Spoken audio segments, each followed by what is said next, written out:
पर इस बार पहली बार हुआ है कि जो इधर आने के बाद में धर्म को पूछकर गोली मारी गई और उनकी जान ली गई। तो इसको ये मतलब नहीं था, पर उसको जिस ढंग से पेश किया गया ये निश्चित रूप से हमें बहुत बड़ा दर्द हुआ है। और हम लोग जिन लोगों को इसमें टेररिस्ट ने जान ली उसके लिए उनके भावनाओं को ठेस पहुंचाए, हम लोग निश्चित रूप से माफी मागतो। मराठीत जाणून काल जे वक्तव्य झालं त्यानं नाही, काल जे वक्तव्य केलं त्याला तोडून मोडून दाखवलं गेलं, मागचं आणि पुढचं काय दाखवलं गेलं नाही। खरं म्हणजे अर्धवट दाखवण्याच्या भरोशावर हे देशामध्ये काहीतरी वेगळं वातावरण निर्माण करून काँग्रेसला अडचणीत आणण्याचं काम त्या ठिकाणी करण्याचं काम काही ठराविक मीडिया ही करते आहे, ती जाणून बुजून करते आहे।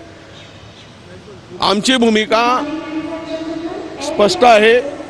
जे आमच्या राहुलजी गांधींनी, आमच्या मल्लिकार्जुन खरगे साहेबांनी जी भूमिका मांडली ती भूमिका आमच्या पक्षाची आहे। मी काल बोलताना जे म्हणालो की हे पहिल्यांदा होते आहे की अतिरेक्याने एवढा वेळ मिळाला तर तेवढंच दाखवलं गेलं, पण त्याच्या पुढे जे मी म्हणालो, पुन्हा आमच्या सगळ्या चॅनलला माझी विनंती आहे की पूर्ण दाखवा की ह्या वेळेस अतिरेक्यांना शिकवून पाकिस्तानी पाठवलं।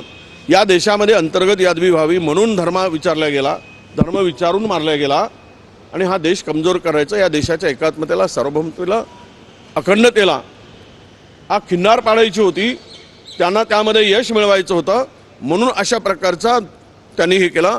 कारण अतिरेक्याला कुठला धर्म नसतो हेही मी त्या ठिकाणी म्हणालो, पण त्यांच्या मागे उद्देश जो होता पाकिस्तानचा भारताला कमजोर करण्यासाठी, हा हल्ला भारतावरचा हल्ला होता म्हणून शिकवून पाठवलं। कारण 26 वर्षानंतर पर्यटकावर झालेला हल्ला आहे, हे यश लपवण्यासाठी माझ्या भाषणाला तोडून मोडून पाठवलं। म्हणून मी या माझ्या बोलण्यामुळे आमच्या ज्या बिचारा इनोसंट आणि निष्पाप लोकांचा बळी गेलाय, त्यामध्ये अतिरेक्यांनी त्यांना मारलंय, त्यांच्या कुटुंबियाला काही वेदना झाल्या असतील तर मी माफी मागेल आणि मी माफी मागतोय। पण मीडियांनाही माझी विनंती आहे की भाषण पूर्ण दाखवा। अर्धवट दाखवून देशातील लोक दूषित म्हणजे सरकारचं अपयश लपवण्यासाठी हे उलट त्याला त्या पद्धतीनं मोडून दाखवून काहीतरी संभ्रम निर्माण करण्याचं काम होऊ नये। माझी भूमिका ही स्पष्ट होती।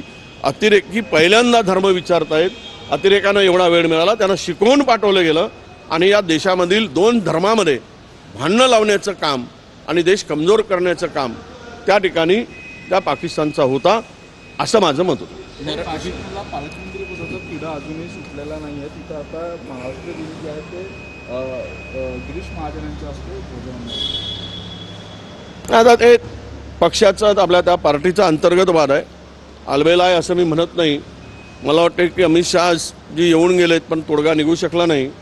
आता हे 3 तिघाडा काम बिघाडा सगळं काम चाललेलं आहे, तर या आपण पाहतो एक परस्पराविरुद्ध कसे स्टेटमेंट चाललेले आहेत आणि सरकार म्हणून महाराष्ट्रामध्ये महायुतीचं सरकार म्हणून एकत्रित काम करताना दिसत नाही।